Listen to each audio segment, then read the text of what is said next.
final years of World War II witnessed some of the most desperate and devastating acts of warfare. Among them, the image of Japanese planes intentionally crashing into Allied warships stands as a stark reminder of the brutal intensity of the Pacific theater. These were the Kamikaze, the divine wind, a force born of desperation, duty, and a unique interpretation of sacrifice. Historical context. The tide turns. To understand the emergence of the Kamikaze, we need to look at the shifting fortunes of war. By late 1944, the Allied forces were relentlessly advancing across the Pacific. Island after island fell, and the Japanese Navy, once a formidable power, had suffered crippling losses in key battles like Midway and Leyte Gulf. Resources were dwindling, and the prospect of an Allied invasion of the Japanese home islands loomed large. Traditional military tactics were proving insufficient to stem the tide. It was in this environment of increasing desperation that the concept of deliberate suicide attacks began to take root. The birth of the Special Attack Units.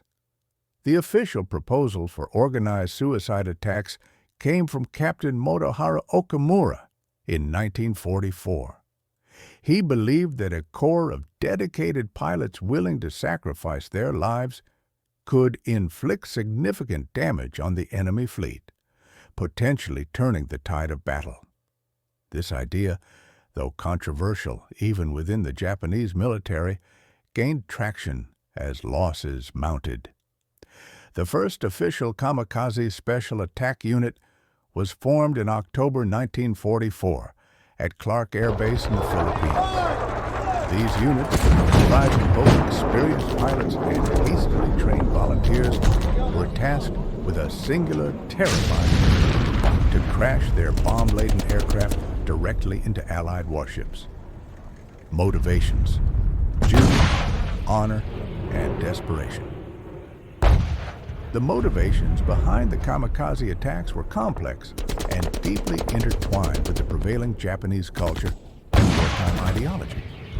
A powerful sense of duty to the emperor and the nation was instilled from a young age. Death in service was considered the ultimate act of honor, and the idea of sacrificing oneself for a greater cause resonated with many. The desperation of the war situation also played a significant role. Facing inevitable defeat, some saw kamikaze attacks as damage on the enemy, hoping to secure better terms of surrender or at least delay the invasion of their homeland. Furthermore, the intense indoctrination and the social pressure within the military made it difficult to refuse such an assignment. Training and preparation. The short path to sacrifice. The training for kamikaze pilots was often rushed and rudimentary, particularly for those who volunteered later. Pilots received basic flight instruction, focusing primarily on aiming their aircraft towards the target. Elaborate escape plans were non-existent. The mission was one way. Before their sorties, pilots would often write farewell letters to their families, expressing their patriotism and hopes for the future of Japan. They would sometimes carry personal items, such as locks of hair or photographs, as a final connection to their loved ones. The atmosphere surrounding these missions was often imbued with a sense of solemnity and fatalism. Notable kamikaze attacks: the Fury Unleashed. The Battle of Leyte Gulf in October 1944 marked the first large-scale use of kamikaze attacks. The USS St. Lo, an escort carrier, became the first major Allied warship sunk by a kamikaze. Over the following months, these attacks intensified, particularly during the battles of Iwo Jima and Okinawa. Hundreds of aircraft, ranging from Zero fighters to converted bombers, were used in these suicide missions.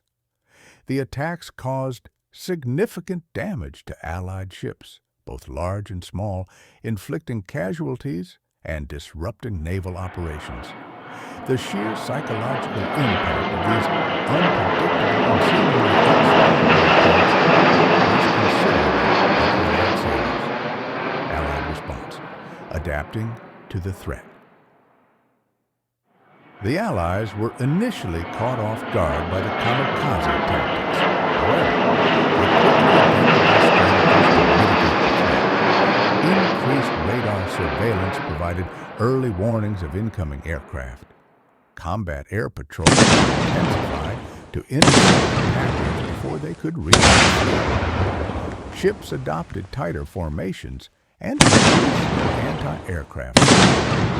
Defensive measures such as water hoses were even used in attempts to disable aircraft. The development and deployment of more advanced anti-aircraft weaponry also played a crucial role in countering the kamikaze threat over time. The human cost, lives lost on both sides. The human cost of the kamikaze attacks was immense. Thousands of young Japanese pilots lost their lives in these missions. On the Allied side, hundreds of sailors were killed and many more wounded, often